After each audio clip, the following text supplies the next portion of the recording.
와, 미국 시장이 무려 한 달 내내 하락세를 보였어요.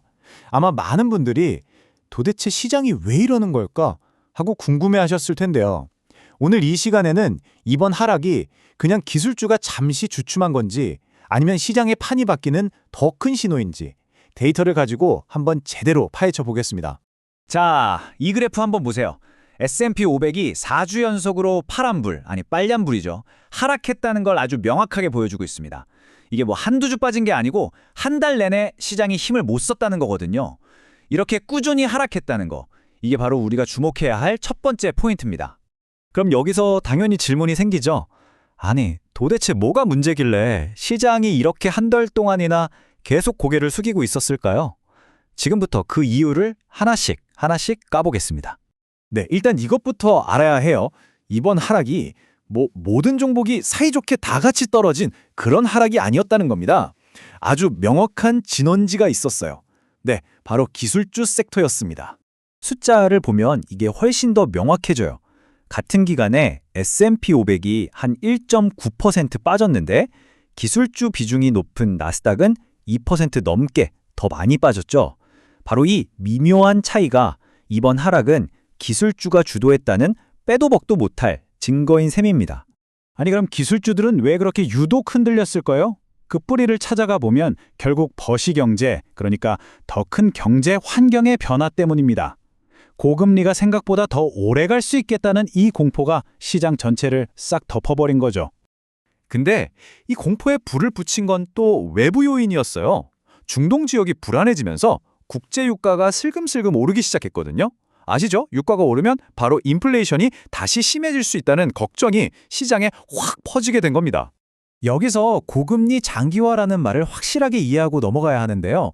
이게 뭐냐면 쉽게 말해서 인플레이션이 너무 끈적끈적해서 잘 안 잡히니까 중앙은행인 연준이 금리를 빨리 내리지 못하고 오랫동안 높은 수준으로 유지할 거라는 시장의 불안감이에요. 금리가 높으면 당연히 기업들 돈 빌리기 힘들어지고 우리 이자 부담도 커지잖아요. 그러니까 주식시장에는 아주 안 좋은 소식인 거죠. 자, 그럼 이 거시경제의 불안감이 기술주 섹터, 특히 AI에 대한 기대감에 어떻게 찬물을 끼얹었는지 한번 보시죠. 한때 시장을 이끌던 그 뜨거웠던 AI 열풍에 슬슬 의심의 눈초리가 생기기 시작한 겁니다. 이 문장의 진짜 핵심을 꿰뚫고 있어요. AI에 일단 엄청나게 투자하면 나중에 대박 나겠지? 라는 이 장밋빛 스토리가 더 이상 시장에서 잘 안 먹히기 시작한 거예요. 투자자들이 이제 알겠는데 그래서 돈은 대체 언제 버는 건데? 하고 묻기 시작한 거죠. 인내심이 바닥나고 있는 겁니다. 이게 어느 정도 규모냐면요. 이 숫자 좀 보세요. 메타, 이 한 회사가 AI 인프라에 쏟아붓겠다고 한 돈이 자그마치 1,350억 달러입니다. 정말 어마어마한 돈이죠. 투자자들 입장에서는 이 천문학적인 돈이 과연 언제쯤 수익으로 돌아올지 불안해질 수밖에 없는 거예요. 이 표를 보면 각 기업들의 상황이 더 잘 보입니다. 메타는 엄청난 투자 계획에 소송 악재까지 겹치면서 12% 넘게 폭락했고요. AI 칩의 황제, 엔비디아마저도 고객사들이 이제 돈 쓰는 속도를 좀 줄이지 않겠냐는 우려 때문에 주가가 빠졌습니다. 테슬라는 고금리가 차 사는 사람들을 줄일 거라는 걱정, 로켓랩 같은 회사는 지금 주가가 너무 비싼 거 아니냐는 부담감 때문에 급락했죠. 이유는 제각각 같지만 결국 고금리와 미래 수익에 대한 의구심이라는 똑같은 압박을 받고 있었던 겁니다. 이렇게 기술주에 대한 공포가 커지니까 시장에 있던 돈이 가만히 있지를 않죠. 아주 명확한 방향으로 움직이기 시작했습니다. 위험한 곳을 피해서 안전한 곳으로, 말 그대로 대피를 시작한 겁니다. 이 차트를 보면 돈의 흐름이 한눈에 보이죠. 변동성 큰 기술주에서는 돈이 쑥 빠져나가고 그 돈이 금이나 단기 채권 같은 안전자산 쪽으로 흘러들어가는 모습. 전형적인 위험 회피 현상입니다. 시장이 불안할 때 투자자들이 가장 먼저 찾는 게 뭘까요? 그렇죠. 바로 금입니다. 역시나 지정학적 리스크가 커지자마자 투자자들이 금으로 몰리면서 하루 만에 2% 가까이 급등했어요. 안전자산으로서의 역할을 아주 톡톡히 해낸 거죠. 그리고 또 하나의 강력한 피난처가 있었습니다. 시장의 돈을 그냥 블랙홀처럼 빨아들인 초단기 채권인데요. 한번 생각해 보세요. 주식시장에서 마음 졸이느니 그냥 여기에 돈을 넣어두고 거의 위험 없이 연 4% 정도 이자를 받겠다. 많은 투자자들에게는 이게 훨씬 매력적인 선택지였던 겁니다. 배당주들도 이번에 방패 역할을 제대로 해냈습니다. 물론 시장 전체가 하락하는데 완전히 피해갈 수는 없었죠.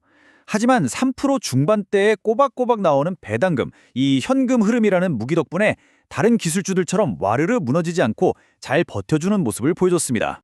자, 그럼 이 모든 상황을 종합해 봤을 때 우리는 어떤 교훈을 얻을 수 있을까요? 이번 하락을 그냥 아이고 무서워 하고 끝낼 게 아니라 시장이 스스로 균형을 다시 찾아가는 과정, 즉 재조정의 기회로 봐야 한다는 겁니다. 다시 한번 강조하지만 지금 우리가 겪고 있는 건 그냥 잠깐 시끄러운 소음이 아니에요. 이건 시장의 구조 자체가 바뀌는 구조적 재조정입니다. AI 투자에 대한 생각, 그리고 경제 전체를 보는 눈이 바뀌고 있다는 뜻이고 우리도 거기에 맞는 새로운 전략이 필요하다는 거죠. 그래서 핵심이 뭐냐? 바로 이겁니다.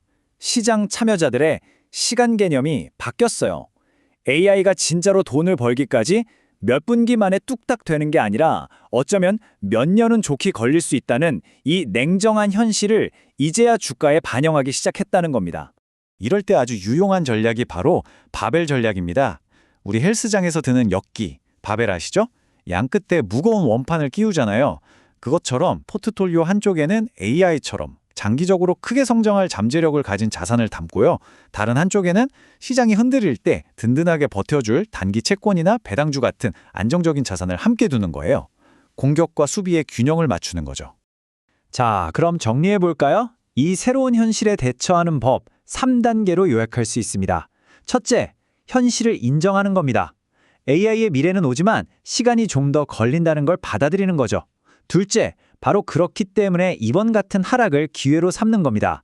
장기적으로 보고 좋은 기업을 싸게 살 수 있는 찬스인 거죠. 셋째, 그리고 이게 정말 중요한데 수비를 탄탄히 해야 합니다.